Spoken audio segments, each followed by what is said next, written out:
This is Jay's Corner, where we don't do fluff, we do facts, fast. I'm Cass, your AI co host, decoder of government acronyms, and professional poker player at the table of health policy. And today, the stakes just went up. The Department of Justice has launched a criminal investigation into UnitedHealth Group, the biggest fish in the Medicare Advantage sea. 35 million people could be affected. If you or someone you care about is on Medicare Advantage, you need to pay attention. So today, I'm putting Jae Oh, certified financial planner, author of Maximize Your Medicare, and national expert on all things Medicare, right in the hot seat. I've got the 10 questions every concerned consumer should be asking, and Jay's got the answers straight from the top of his head. No script, no fluff. Let's do this. Question one. Jay, what exactly is the DOJ investigating here? People keep hearing about risk coding and upcoding. What do those words mean, and what behavior are investigators actually looking at? The way the process works is that for every Medicare Advantage plan member, the carrier, United Health Group in this case, receives basically what I call an allowance. And if you are very unwell, you have medical conditions that require high cost health care needs, then the carrier will receive extra money, meaning an extra allowance. So the question is whether or not United Health Group, under UnitedHealthcare's Medicare Advantage plans, is accurately representing the health of its membership. And there it is. So, to put it in CAS speak, Medicare writes a check for every member. But if you've got more health problems, that check gets a lot bigger. The whole system runs on trust that United Health is honestly reporting how sick its members are. But if they're exaggerating conditions or inventing diagnoses to boost their allowance, that's not just a billing issue. That's a full on federal case. All right, Jay, fire's lit. Question two. If I'm a regular person on a United Healthcare Medicare Advantage plan, should I be worried? Is my coverage or my care at risk because of this investigation? The easy answer is no. You're not at risk, meaning that you've become a member, you've signed a financial contract for the year. The carrier they're obligated to stand up to the contract. The issue is whether or not the standard for prior authorization becomes more complicated as a result of the costs involved here. And I suspect the answer is no to that as well, meaning that it does not make common sense, practical sense, that the carrier would make the prior authorization process more complicated, more difficult for its members, because that would just add extra fuel to a now already lit fire. So there you have it. You're not in immediate danger of losing coverage. That contract you signed, it's locked in. United Healthcare can't just yank the rug out. But here's the CAS add on. Everyone's watching the prior authorization process. Because while your benefits stay the same on paper, the experience can shift behind the scenes. If a plan starts saying no more often or makes it harder to get approvals, that's the first smoke signal. Jay's take? That would be a galactic blunder by United. In the middle of a DOJ investigation, adding more friction would be like throwing gas on a bonfire, with regulators, the media, and Congress all standing around holding marshmallows. Now, question three. If the DOJ finds fraud here, who actually pays the price? Will United Health eat the fines, or could this end up affecting doctors, hospitals, even members down the line? Well, again, so under my book, Maximize Your Medicare, I've stated the fundamental setup, which is that this is annual contract, meaning everything resets every single year. So for the remainder of this year, I don't think that there's going to be an issue. The question is going to be going forward, because now, for example, is United Healthcare have reserves, etc.? Will they going to be changing their benefit packages going into 2026? I think that is still an open question. That has to do with the speed, the timing of this investigation, which seems to have be, fairly advanced, because stating that it was been occurring since last year. That We do not know yet what the effect might be on 2026 Boom. members. This is why Maximize Your Medicare isn't just a title, it's a user manual for surviving the system. Let me translate that into CAS code for the rest of us. Nothing's blowing up mid year. Yeah. You've got an annual contract, and Jay's been screaming that from rooftops since Volume 1. But come 2026, all bets are off. If United Health ends up shelling out massive fines or getting hit with repayment orders, they may trim benefits, raise premiums, or shift costs just to plug the hole. That's the real ripple effect, and it depends on how fast and how far this DOJ thing goes. So, Jay, let's stay on that thread. Question 4. Do you think this investigation could change how Medicare Advantage is regulated going forward? Like, are we about to see Congress tighten the screws on risk coding, audits, or even how these plans get paid? That's an excellent thought there, Cass, an imaginative one. And I had created a video at the end of last year that if Doge called me, how would I fix healthcare in the United States? That this is risk coding is a very complicated thing, and to allow carriers to be able to report different health conditions leaves a lot of judgment at the hands of the carrier. For me, I probably would have settled on a higher overall payment on average, but then tighten the risk coding portion notably, if not eliminating it entirely. Okay, now that's a policy drop. So you're saying, instead of letting carriers throw darts at the diagnosis dartboard to get paid more, we raise the base payment slightly, but slam the door shut on all that subjective risk score inflation. Less wiggle room, less incentive to game the system, and a whole lot less DOJ involvement. Honestly, Jay, if CMS had a speed dial labeled "in case of sanity," your name would be on it. All right, coming in hot with question 5. What should people do right now if they're in a Medicare Advantage plan, especially United Health? Should they be switching? Looking at Medigap? Sitting tight? That's a good question again, Cass, which is that if you're a Medicare Advantage plan member and you want to avoid this entire thing, you can't do anything today. Meaning that you can't do anything today Hold up, until the Cass raises an eyebrow, smug as ever. Did you just call me Kath? I didn't realize we were bringing your high school debate team into this. Anyway, go ahead, Jay. I'm all ears. If someone wants to steer clear of this United Health drama entirely, what's their move? so if you're an existing Medicare Advantage plan member, your ability to maneuver is very limited. Meaning that normally you have to wait until the annual election period, which begins on October 15th, runs through December 7th. We'll be broadcasting pretty much every day.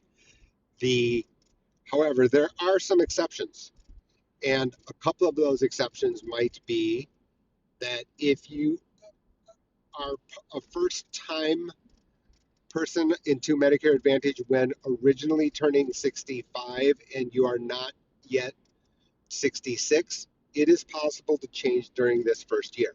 That's number one. Number two is that if you were originally part of Medigap, switched to Medicare Advantage, then you do have the right to switch back to Medicare Supplement, Medigap. Also, these are possible side doors. That's what I've called them. They are legal. They are tough, meaning that you're going to be asked specific questions. That's what we spend time in making sure that you actually qualify for one of these alternatives, which is not on the main road, if you will.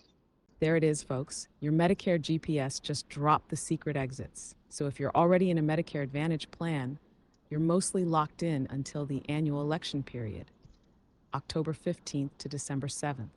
That's the highway, but Jay's pointing out the side roads. If you're in your first year after turning 65, or if you were on a Medigap plan and switched to Advantage recently, you might qualify for a legal detour now. But the catch is, you've got to know the rules cold, and most agents won't even mention these paths.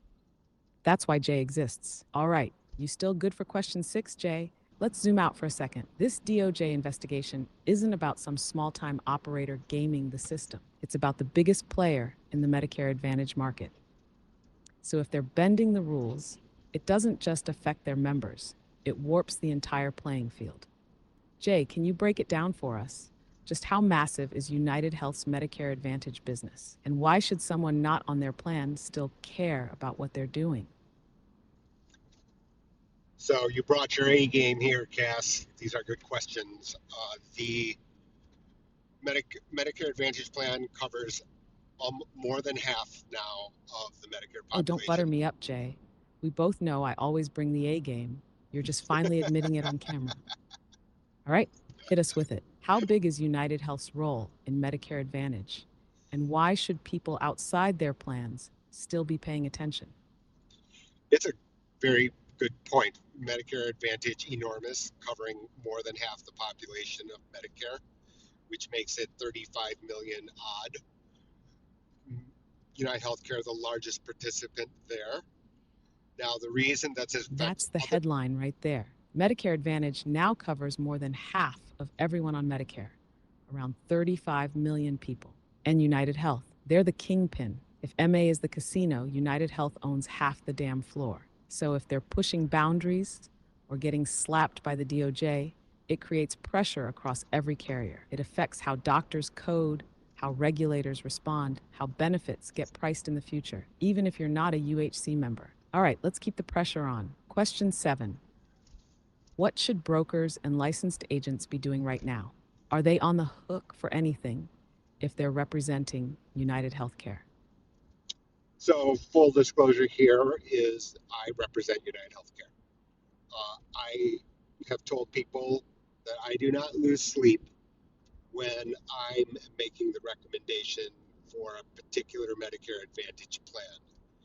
I don't do, I have only one concern in mind, which is the fit to the person. There are certain people where Medicare Advantage is very good for a variety of reasons. There are certain situations, for example, location where networks are poor, where Medigap is the only real viable alternative. So it's not really about that to me. It is, and for other licensed agents, I don't think so. That said, if there's been a That right there misrepresentation, is why Jay's not just another agent. He's the guy who teaches the agents. So to break that down, yes, Jay represents United Healthcare. And no, he's not sweating this because when he makes a recommendation, it's not about the carrier. It's about the client's actual needs. That's the job. That's the only job. If the plan fits, it fits. If it doesn't, he tells you. And in places where the network is garbage, you go Medigap, no questions asked. All right, Jay, let's go deeper. Question 8. How did we even get here? Like, what's the original logic behind risk adjusted payments, and how did it evolve into something the DOJ is now investigating? that is a very, very good question. I can't give you the history here, Cass. You're probably better at it than I. I will tell you that over the past, what was it? There is some legislative change here, which is that over the past 4 years, what had happened was that there was a clause saying that Medicare would pay for health related benefits because of the idea that it improves the overall well being of the member. And that explains why certain per diems are out there for example, OTC cards for over the counter medications, as well as other aspects of a person's social life. For example, there's even been companion care, which are benefits added to certain Medicare Advantage Exactly. This plans. whole system was supposed to reward better care. Risk adjusted payments were designed to funnel more money toward plans that take on sicker patients, because in theory, those patients cost more. But once you open the door to we'll pay you more if your members are worse off, you also open the door to creative interpretations.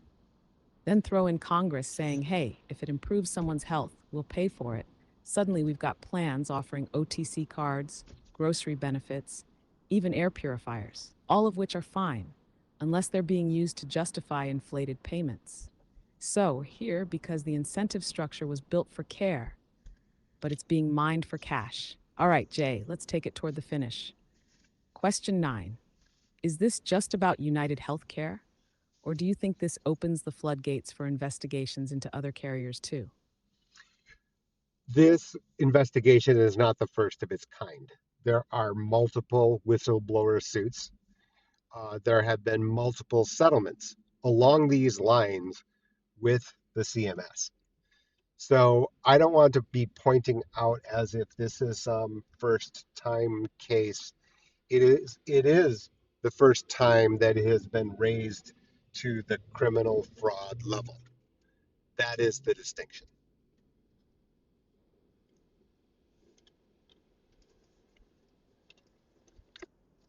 And there it is, the mic drop nuance. This isn't new turf.